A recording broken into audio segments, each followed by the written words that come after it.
వీక్షించేటువంటి ప్రేక్షకులకి ఈ యొక్క పరాభవనామ సంవత్సరంలో కర్కాటక రాశిలో జన్మించినటువంటి వారికి ఏ విధంగా ఉండబోతుందో తెలుసుకునే ప్రయత్నం చేద్దాం. ఈ రాశి వారికి ఆదాయం 2, వ్యయం 11, రాజ్యపూజ్యం 4, అవమానం 7.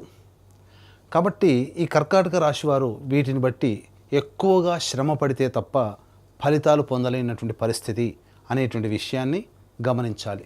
ముఖ్యంగా గమనించినట్లయితే ఈ కర్కాటక రాశి వారికి ప్రధానంగా అష్టమ రాహువు, అలాగే భాగ్యస్థానంలో శని సంచారము, ఈ కారణం చేత గతంలో వలె అనారోగ్యంతో కొంత ఇబ్బంది పడడం ఈ కర్కాటక రాశి వారికి జరగబోతుంది. అలాగే శని కొంతవరకు అనుకూలంగా యోగించబోతున్నాడు. భాగ్య శని ప్రభావం అంటే అన్ని అవకాశాలు దగ్గర దాకా వచ్చినట్టే వస్తాయి, కానీ అవకాశాన్ని జార విడుచుకుంటారు. అది స్వయంకృతాపరాధం కావచ్చు, దైవానుగ్రహం లేక వల్ల కావచ్చు, లేదా ఇతరుల యొక్క మోసపూరితమైనటువంటి చర్యల వల్లనైనా కావచ్చు. కానీ ఏది ఏమైనప్పటికీ కూడా నష్టం జరగబోతుంది కదా. కాబట్టి ఇటువంటి నష్టాల్ని దైవానుగ్రహం చేత మాత్రమే నివారించుకోగలుగుతాం అనే విషయాన్ని గుర్తుపెట్టుకొని దైవానుగ్రహాన్ని నిరంతరం పొందే ప్రయత్నం చేసినట్లయితే మంచి శుభఫలితాలు ఈ కర్కాటక రాశిలో జన్మించినటువంటి వారు పొందుతారని చెప్పవచ్చు. ముఖ్యంగా మే 31వ తారీఖు వరకు కూడా మిథున రాశిలో గురు సంచారం చేస్తున్నటువంటి ఈ కారణం చేత ఖర్చులు అధికంగానే ఉంటాయి, కానీ సద్వ్యయం అవుతుంది. అంతేకాకుండా ఈ మే 31వ తారీఖు లోపల తీర్థయాత్రలు సందర్శించడం, మఠాధిపతులు, పీఠాధిపతులు, కుటుంబ పెద్దలు, మత పెద్దల యొక్క ఆశీర్వచనాలు పొందడం, ఏదైనా శుభకార్యాలలో ఎక్కువగా పాల్గొనడం, ఇతరులకి మీరు వాలంటరీగా సహాయ సహకారాలు మీ వంతు అందించడం, తద్వారా కొంతవరకు యోగాన్ని పొందగలుగుతారని చెప్పవచ్చు.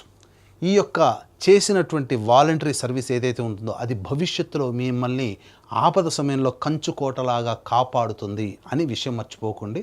ఇక జన్మరాశిలోనే మీకు జూన్ 1వ తారీఖు నుంచి అక్టోబర్ 30వ తారీఖు వరకు కూడా జన్మరాశిలో గురు సంచారం చేస్తుండడం, ఈ కారణం చేత ఒక రకంగా చెప్పాలి అని అంటే ఈ జన్మరాశిలోనే సంచారం చేస్తున్నటువంటి కారణం చేత పాండవులు రాజ్యభ్రష్టత్వం పొందడం జరిగింది. కాబట్టి దీన్ని మనం నెగిటివ్లో పాజిటివ్గా వెతుక్కోవడము అంటే వాళ్ళకి విదేశీయానం అడవుల బాట పడ్డారు, అంటే ఉన్న ప్రాంతం నుంచి వేరే ప్రాంతానికి వెళ్ళారు, అక్కడ కష్టాలు పడ్డారు. దీన్ని మనం పాజిటివ్గా ఎలా తీసుకోవాలి? విదేశీయానము, విదేశీ విద్య, దూర ప్రాంతానికి వెళ్ళాలనే కోరిక, అక్కడ స్థిరపడాలి విదేశాల్లో అనే కోరిక ఎవరికైతే ఉంటుందో అటువంటి కోరికని మీరు సంచారం జూన్ 1వ తారీఖు నుంచి అక్టోబర్ 30వ తారీఖు వరకు జన్మరాశిలో సంచారం చేస్తున్నటువంటి గురు ప్రభావంలో కలుగుతుంది. కానీ కష్టాలు ఎదుర్కోక తప్పదు. కాబట్టి కష్టాలు అనేటువంటివి అక్కడ దూర ప్రాంతంకి వెళ్ళినా అక్కడ తప్పవు, కష్టాలు పడక తప్పదు. దానికి మనస్సుని నిశ్చయం చేసుకొని ముందడుగు వేయండి. వీసా రావాలనుకునే వాళ్ళకి ఈ సమయం అనుకూలంగా ఉండబోతుంది, వీసా లభిస్తుంది. లేదా విదేశీయానానికి వెళ్ళాలనుకునే వాళ్ళకి జూన్ 1 నుంచి అక్టోబర్ 30 వరకు అక్కడ మీకు శాంక్షన్ అయిపోతాయి. అన్ని విధాలుగా మీకు అనుకూలంగా ఉంటుందని చెప్పవచ్చు.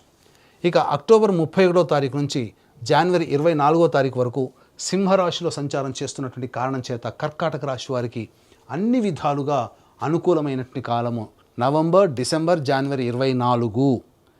ఈ కారణం చాలా అద్భుతం. ఇది యోగమైనటువంటి ఫలితాలను ఇస్తుంది. ఈ సమయంలో మిగతా గ్రహాలు ఎట్లా ఉన్నప్పటికీ కూడా గురువు అనుగ్రహం ఉండడం వలన మీరు ఆర్థికంగా ఉన్నతమైనటువంటి స్థానంలో నిలబడగలుగుతారు. చేసే వృత్తి, ఉద్యోగ, వ్యాపారాల్లో మీకు ప్రమోషన్స్ లభించడం కానీ, లేదా సంబంధించినటువంటి వ్యాపారంలో అధిక లాభడులు, ఏ పని చేస్తున్నా ఆ పనులలో ధన ప్రవాహం అధికంగా ఉండడం మంచి జరుగుతుందని చెప్పవచ్చు. ఇక మళ్ళీ జనవరి 24 నుంచి వచ్చే సంవత్సరం ఉగాది వరకు కర్కాటక రాశిలోనే వక్రీకరించున్నటువంటి కారణం చేత కష్ట నష్టములు అనేటువంటివి ఎదుర్కోక తప్పదు ఈ సమయంలో. కాబట్టి జాగ్రత్తలు పాటించండి, కష్టాలు అనేటువంటివి ఉంటాయి. కానీ నవంబర్, డిసెంబర్, జనవరి 24 ఈ 2 నెలల సంబంధించినటువంటి 26 రోజుల పాటు ఏదైతే ఉంటుందో అది మీ జీవితంలో చక్కటి స్థితిగతిని పొందడానికి అవకాశం కల్పిస్తుంది అని చెప్పవచ్చు. అయితే వీక్షించేటువంటి ప్రేక్షకుల్లో కూడా చాలామందికి ఎన్నో ఆశలు, ఆశయాలు, కోరికలు ఉంటాయి. ఈ సంవత్సరమైనా, గత సంవత్సరం కంటే కూడా ఈ సంవత్సరమైనా కానీ ఆనందదాయకంగా మనకు ఉంటుందా లేదా, కోల్పోయినటువంటి దాన్ని మళ్ళీ ఈ సంవత్సరంలో మనం తిరిగి పొందగలుగుతామా అని ప్రతి మనిషికి ఒక ఆశావహ దృక్పథంతో ముందడుగు వేస్తారు. ఇవన్నీ మనం అనుకున్నవన్నీ సక్సెస్ఫుల్గా జరగాలనంటే నవగ్రహాల యొక్క అనుగ్రహం సంపూర్ణంగా కావాలి. అందుకని ఈ కర్కాటక రాశితో పాటుగా 12 రాశుల్లో జన్మించినటువంటి వారికి ఈ నవగ్రహాల యొక్క అనుగ్రహం సంపూర్ణంగా ఉండడం కోసం మన పీఠం ఆధ్వర్యంలో ఏప్రిల్ 1వ తారీఖు చైత్ర పౌర్ణమి రోజున సాయంకాలం 6 గంటలకి అత్యంత శీఘ్ర ఫలితాలనిచ్చే 3 నక్షత్రాల్లో ఒకటైనటువంటి హస్తా నక్షత్రం రోజున నవగ్రహ పాశుపత హోమము, అలాగే ఆరోగ్యం కోసం మృత్యుంజయ హోమం, సర్వకార్యాలలో జయం పొందడం కోసం సుదర్శన హోమము, అలాగే దాంపత్య అభివృద్ధి, వివాహ సిద్ధి, ఉద్యోగ ఆర్థికాభివృద్ధి, వీటికి సంబంధించి లక్ష్మీ మూలమంత్ర సంప్రతి లక్ష్మీ సూక్త హోమము, సర్వశాంతులకి సంబంధించి రుద్రహోమం జరిపించి శక్తిపాతము చేసినటువంటి కరుంగలి మాల ఇవ్వడం జరుగుతుంది. కాబట్టి ఈ సర్వదోష నివారణ పూజల హోమాల్లో ఆసక్తి కలిగినటువంటి వాళ్ళు ఏప్రిల్ 1వ తారీఖు మధ్యాహ్నం 3 గంటల లోపల స్క్రీన్పై కనిపిస్తున్నటువంటి నెంబర్కి కాంటాక్ట్ చేసి నమోదు చేసుకోవచ్చు. ఇక తదుపరి భాగమైనటువంటి ఈ యొక్క సంబంధించినటువంటి కర్కాటక రాశిలో జన్మించినటువంటి వారికి ఏ సమయంలో నిరుద్యోగస్తులకి ఉద్యోగం లభిస్తుంది, ఉద్యోగస్తులకి ప్రమోషన్స్ లభిస్తాయి, లేదా వేరే సంస్థల్లో ప్రయత్నం చేస్తే మంచి జరుగుతుందనే విషయాన్ని తెలుసుకుందాం. ఈ కర్కాటక రాశిలో జన్మించినటువంటి వారికి 17 సెప్టెంబర్ నుంచి 17 అక్టోబర్ వరకు ఉన్నటువంటి కాలము, అలాగే 16 డిసెంబర్ నుంచి 13 జనవరి మధ్య ఉన్నటువంటి కాలము, మరియు 14 ఏప్రిల్ నుంచి 14 జూన్ మధ్య ఉన్నటువంటి కాలము చాలా అనుకూలము. ఈ సమయంలో మీకు తప్పకుండా ఉద్యోగము లభిస్తుంది, ఉద్యోగ అభివృద్ధి కలుగుతుంది, మీకు ప్రమోషన్స్ కానీ కోరుకున్న చోట బదిలీలు కానీ జరుగుతాయి. కేంద్ర రాష్ట్ర ప్రభుత్వ ఉద్యోగస్తుల వారికి సంబంధించి ఈ సంవత్సరం సామాన్యమైనటువంటి ఫలితాలు పొందుతారని చెప్పవచ్చు. ఇక ప్రధానంగా గమనించుకున్నట్లయితే ఈ సంబంధించినటువంటి ఈ యొక్క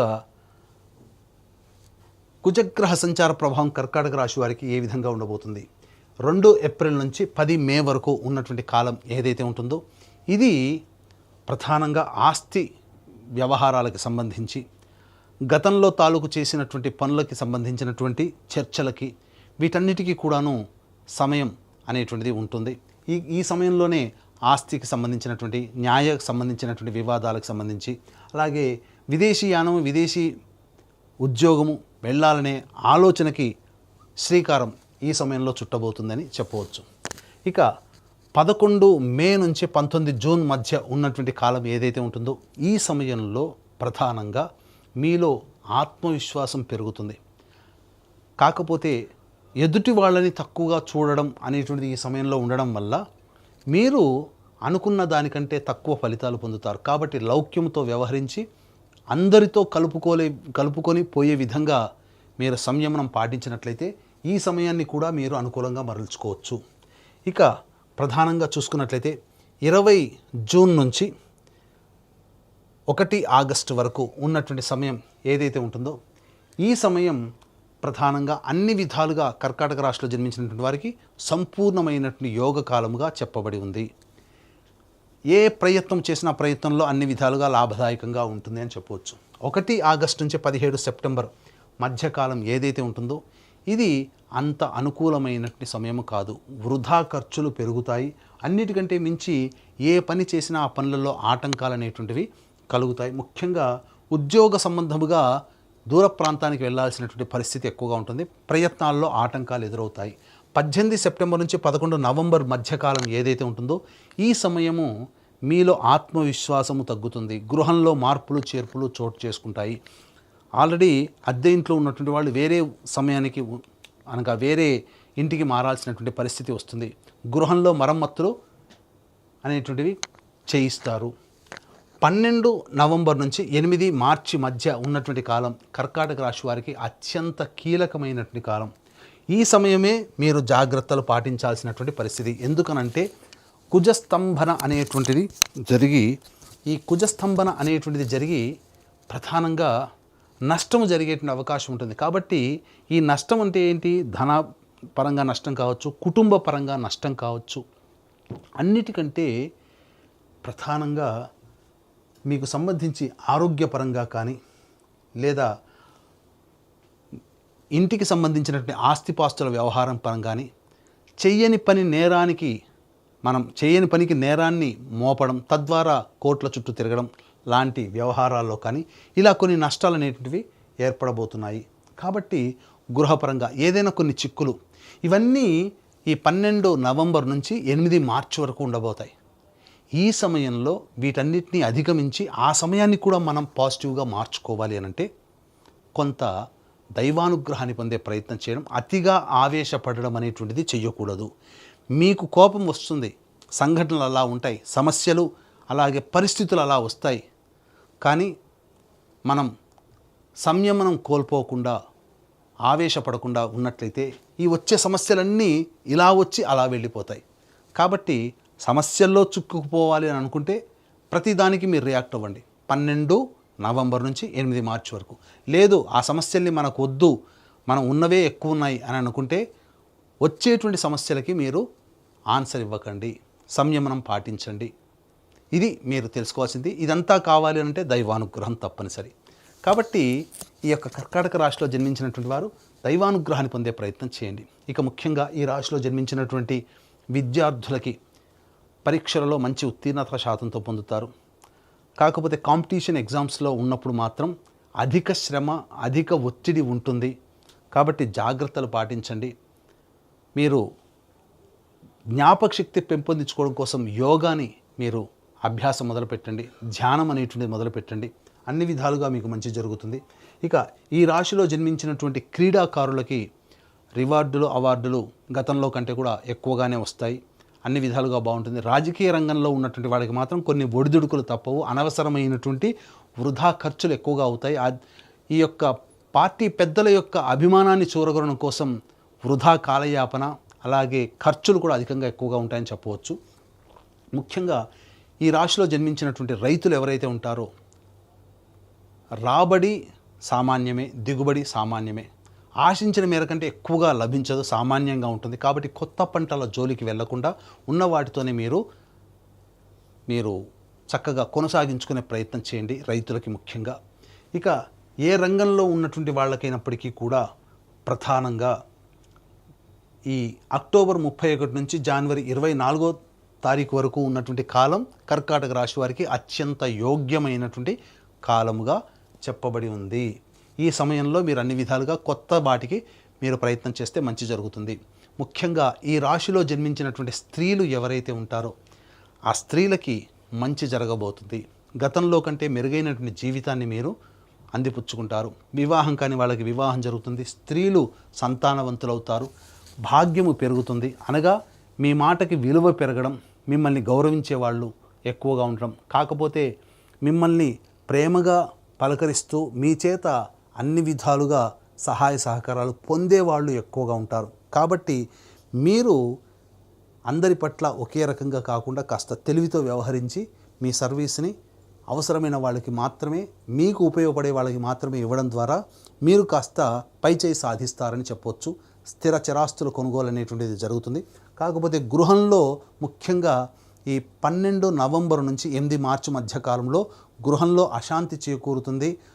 ఆస్తులు నష్టము, విలువైన ఆభరణాలు, వస్తువులు దొంగలించబడతాయి. కాబట్టి జాగ్రత్తలు పాటించండి.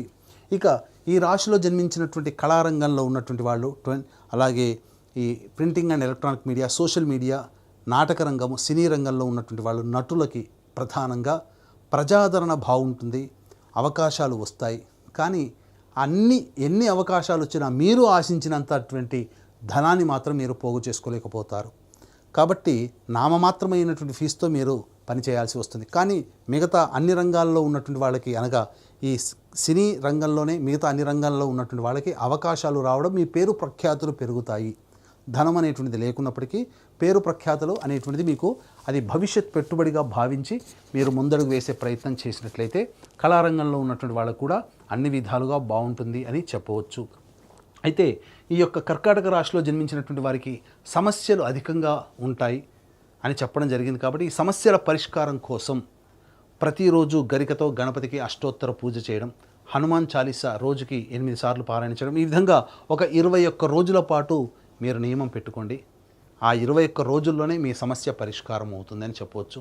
దీంతో పాటుగా నవగ్రహాల యొక్క అనుగ్రహం సంపూర్ణంగా ఉండాలి, తద్వారా మీరు మంచి జరగాలనే సదుద్దేశంతో మన పీఠం ఆధ్వర్యంలో ఈ యొక్క సర్వదోష నివారణ పూజలు, హోమాలు ఏప్రిల్ 1వ తారీఖు రోజున జరపడం, కరుంగలి మాల తద్వారా మీకు అందరికీ అందించడం, ఇవన్నీ మీకు చేరడం ద్వారా మీ కుటుంబంలో సుఖము, సంతోషము, మీ మాటకి విలువ పెరగడం, అన్ని విధాలుగా యోగదాయకంగా ఉండాలి అని ఆకాంక్షిస్తూ సర్వం శ్రీ ఉమామహేశ్వర పరబ్రహ్మార్పణమస్తు.